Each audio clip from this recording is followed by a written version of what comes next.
Hello friend, मैं doctor Jitendra Mohan भट्टा जौनपुर। आज हम लोग मर्साल 200 या 1000 या 10,000 नंबर के बारे में होम्योपैथिक डॉक्टर ईबी नैस लीडर्स नैस के बुक के बारे में होम्योपैथिक सिम्टम के बारे में डिस्कस कर रहे हैं। जीवा लटकी हुई तथा उस पर इतनी सूजन होती है कि दांत जोर से दबाने पर दांतों के निशान उभर आए। साथ ही मसूड़े भी सूजे हुए होते हैं तथा स्पंज की भांति उनमें छेद हो जाता है, जिनसे रक्त रिसता रहता है और श्वास अत्यधिक दुर्गंधमय होता है। रोगी को सदैव पसीना आता रहता है, पर उससे रोग में कोई राहत नहीं मिलती। सर्दी जुकाम के प्रारंभ में ठंड की फुरहरी अनुभव होना, शरीर पर फोड़े फुंसी निकलने पर उनमें मवाद बनते ही फिर ठंड की फुरहरी अनुभव होती। श्लैष्मिक झिल्लियों में लसलसाहट होती है। जीभ नम रहने पर भी प्यास अत्यधिक लगती। ग्रंथियों में सूजन, सर्दी लगना, फोड़े फुंसी में मवाद का भय और जख्मों में मोम जैसा चिकनापन। अग्रवेशन और अम्रवेशन, कैसे रोग बढ़ता है और घटता है। रात्रि को सोते समय पसीना आने पर या दर्द करवट लेटने से लक्षणों में वृद्धि होती।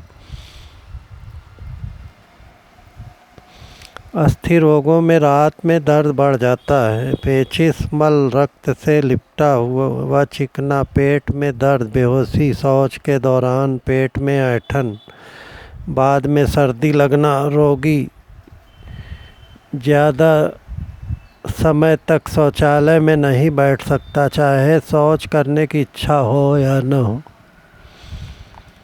ऐसे लक्षणों के साथ रोगी को जितना ज़्यादा दर्द होगा तथा मल में जितना ही अधिक खून रहेगा, उतना ही ज़्यादा मर्साल या मर्कार 30 या 200 से लाभ होगा। दाहिने फेफड़े के निचले भाग में रोगी का आक्रमण होता है। साथ ही छाती में सुई चुभने जैसा दर्द होता है, जो पीठ तक फैल जाता है। चिलोडोनियम क्यू और कालीकार 200 देने से भी लाभ होता है। जीभ नम रहने और लार की अधिकता होने के बावजूद भी बहुत तीव्र प्यास लगती।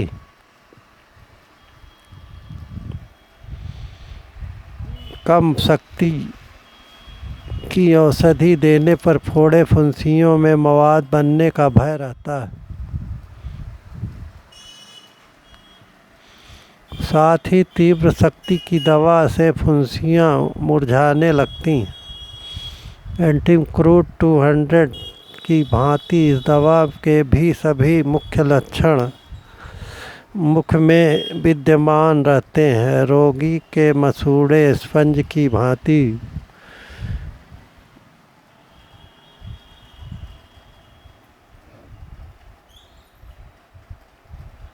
सूजे रहते हैं। जीभ भी सूज कर लटक सी जाती है और दांत गड़ाने पर निशान उभर आते हैं। Arsenic Alva 200, चिलिडोनियम Q, podophyllum 200, Rhus tox 200 और स्टामोनियम 200 देने से लाभ होता है। जीवा भीगी सी रहती है, पर रोगी को प्यास भी लगती रहती है। मुख में लार भी ज़्यादा बनती। निनावा की मर्साल 30 या 200, बोरेक्स 30 या 200, एसिड नाइट्रिक 1000 या 10,000 नंबर, एसिड सल्फ 30, सिफ्लाइना में 1000 या 10,000 नंबर देने से बहुत ज़्यादा लाभ होता है। जीवा भीगी रहती है, पर रोगी को प्यास भी लगती रहती। मुख में लार भी ज़्यादा बनती है तथा मुख से निकलने वाली दुर्गंध से सारा कमरा भरा रहता है। मुख विकारों की ऐसी अवस्था व लक्षण मात्र मर्क्यूरियस मर्साल 200 में ही देखने को मिलते और सादृश्यता के आधार पर यह दवा दी जाती है तो निश्चित ही लाभ होता है।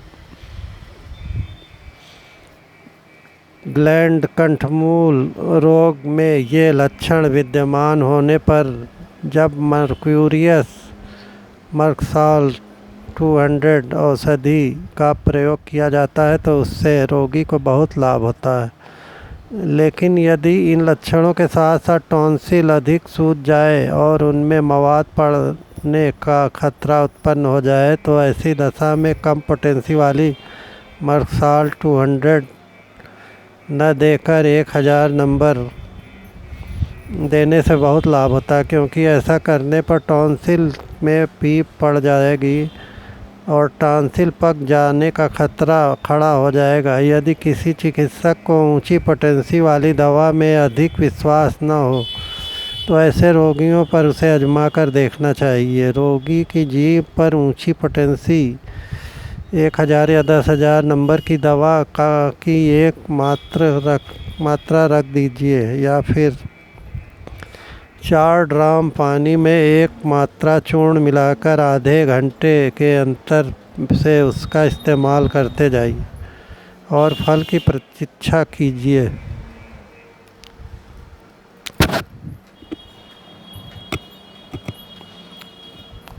शीघ्र ही आपको इस बात का सबूत मिल जाएगा कि ऊंची पोटेंसी की दवा कितना अधिक लाभ कर सकती है। मोस्ट इम्पॉर्टेंट सिम्टम, मैंने स्वयं कई बार इस प्रकार के प्रयोग किए हैं और इसके प्रभाव का पूरी तरह कायल हो चुका हूँ।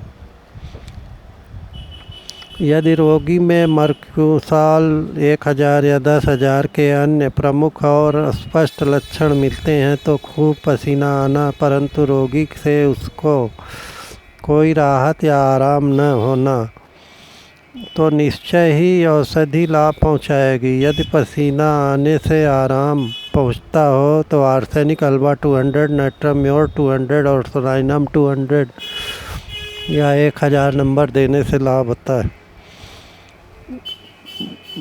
मैं यहाँ पर एक बात बिल्कुल स्पष्ट कर देना चाहता हूँ कि मैं रोगियों पर केवल ऊंची पोटेंसी की दवाओं का प्रयोग करने के कतई विश्वास नहीं करता हूँ।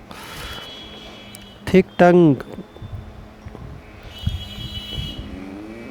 प्रिंट ऑफ टीथ में एंटीमक्रूड 200, arsenic alba 200, chelidonium Q, podophyllum 200, अस्टाक 200 और कैमोमिला स्ट्रामोनियम 200 देने से लाभ होता है।